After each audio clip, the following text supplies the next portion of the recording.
भक्तवर श्री त्रिलोचन जी वैश्य कुल में उत्पन्न हुए।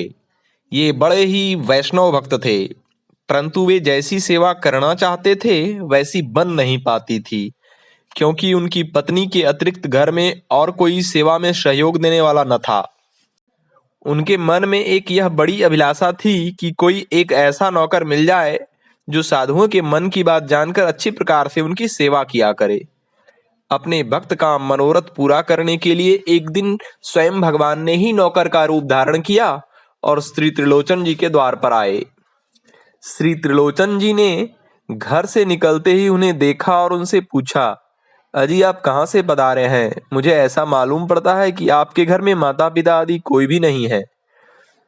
नौकर रूपधारी भगवान ने कहा, आप सच कहते हैं, मेरे माता पिता आदि कोई भी नहीं है। त्रिलोचन जी ने कहा, क्या नौकरी करोगे? मुझे संतों की सेवा के लिए एक नौकर चाहिए। तब भगवान ने कहा कि यदि मेरे स्वभाव से स्वामी का स्वभाव मिल जाए तो मैं सेवा टहल कर सकता हूं। श्री त्रिलोचन जी ने पूछा, आपके स्वभाव से औरों का मेल क्यों नहीं हो पाता है? तब भगवान ने कहा कि मैं 5-7 सेर अन्न नित्य खाता हूं, इसी से लोग नाराज हो जाते हैं और मुझे रख नहीं पाते हैं।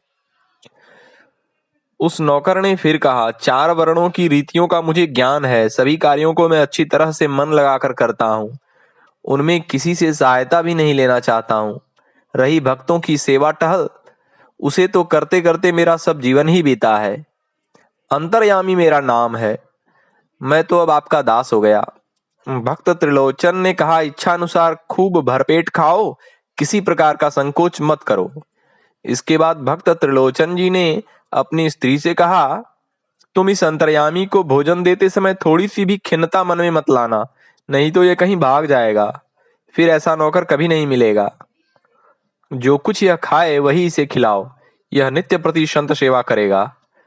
श्री त्रिलोचन जी के यहाँ अनेक साधु संत नित्य प्रति आते ही रहते थे। संत सेवा अंतर्यामी को हृदय से प्रिय थी।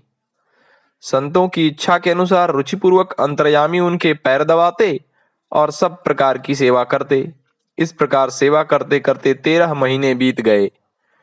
श्री त्रिलोचन जी की स्त्री एक दिन पड़ोसिन के घर गई। तब उसने पूछा कि तुम इतनी कमजोर एवं उदास क्यों हो गई हो?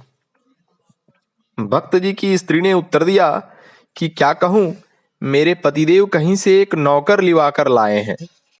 वह ऐसा खोटा है कि बहुत सा भोजन करने पर भी उसका पेट नहीं भरता है, इसलिए मुझे अधिक आटा पीसना पड़ता है। उसी से मेरा शरीर अति दुर्बल हो गया है।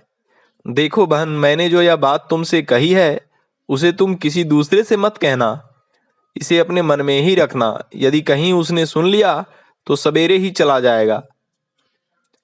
वे तो अंतर्यामी थे, उन्होंने सुन लिया और तुरंत उठकर चले गए। अंतर्यामी के चले जाने के बाद 3 दिन बीत जाने पर भी श्री त्रिलोचन जी ने अन्न जल नहीं लिया। वे दुखी होकर स्त्री से कहने लगे, हाय, अब ऐसा चतुर सेवक मुझे कहाँ मिलेगा? तू बड़ी अभागिनी है, ऐसी बात क्यों कही? वह संत सेवा का बड़ा प्रेमी था, किस उपाय से अब उसे लाऊं?